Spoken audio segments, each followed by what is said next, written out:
కందులేని మోమునకేలే కస్తూరి చిందుని కొప్పునకేలే చేమంతులు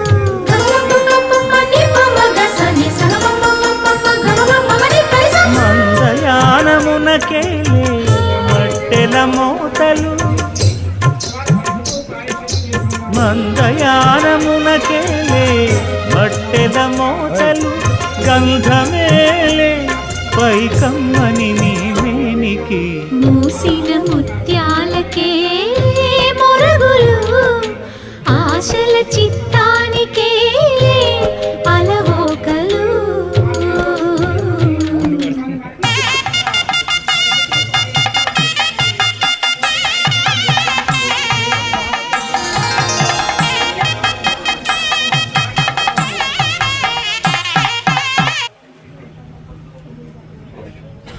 లోకక్షేమం కోసం రాజమహారాజు చేస్తూ ఉండేవారు ఇటువంటి కార్యక్రమాలన్నీ కూడా. ఆ చేతిలో ఏం చేసేవారంటే దేవానం ఆద్యమాహారం చెప్పి వేదం చెప్తోంది. అనగా దేవతలకి ఆహారం ఆద్యము, అలాగే ధాన్యము, బంగారము, ఈ మూడు కూడా దానం చేయాలంటే అది మనం ప్రత్యక్షంగా ఇవాళ మనం చేయలేం కాబట్టి అక్షతలు చిన్న పైసా నీళ్ళు నీ చేతిలో విడిచిపెట్టించాలి. అదే పరిషత్ ప్రాయశ్చిత్తం ఇస్తే దానికి పేరు.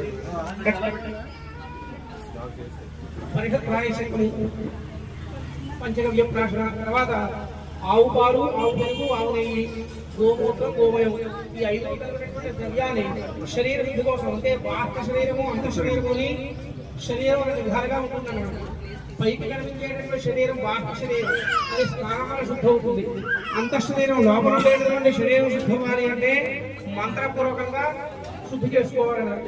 అలా మనం ఏం చేసామంటే ఆవు పాలు, ఆవు పెరుగు, ఆవు నెయ్యి, గోమూత్రం, గోమయం ఇవన్నీ కలిపి ఆ సోముని ఆవాహన చేసుకుని అగ్నిదేవుని ఆవాహన చేసుకుని బ్రహ్మ విష్ణు మహేశ్వరుని ఆవాహన చేసుకుని ఈ కార్యక్రమంలో భాగంగా పంచగవ్య ప్రాశనం చేసుకున్నామండి. పంచగవ్య ప్రాశనం చేసుకుని ఆ పంచగవ్యం ఎప్పుడైతే మనం లోపల తీసుకున్నామో పూర్వం దొక్కశుద్ధి అంతా ఉండేవారండి. ఆ దొక్కశుద్ధి కలగాలి అంటే పంచగవ్య ప్రాశనం చేయాలి.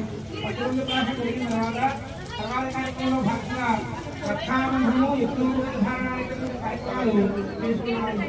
అలాగే దేవస్థానం వారు ఈ భక్త మహాదేవులో కూడా స్వామివారికి వెండి యజ్ఞోపవీతం తయారు చేయడం జరిగింది.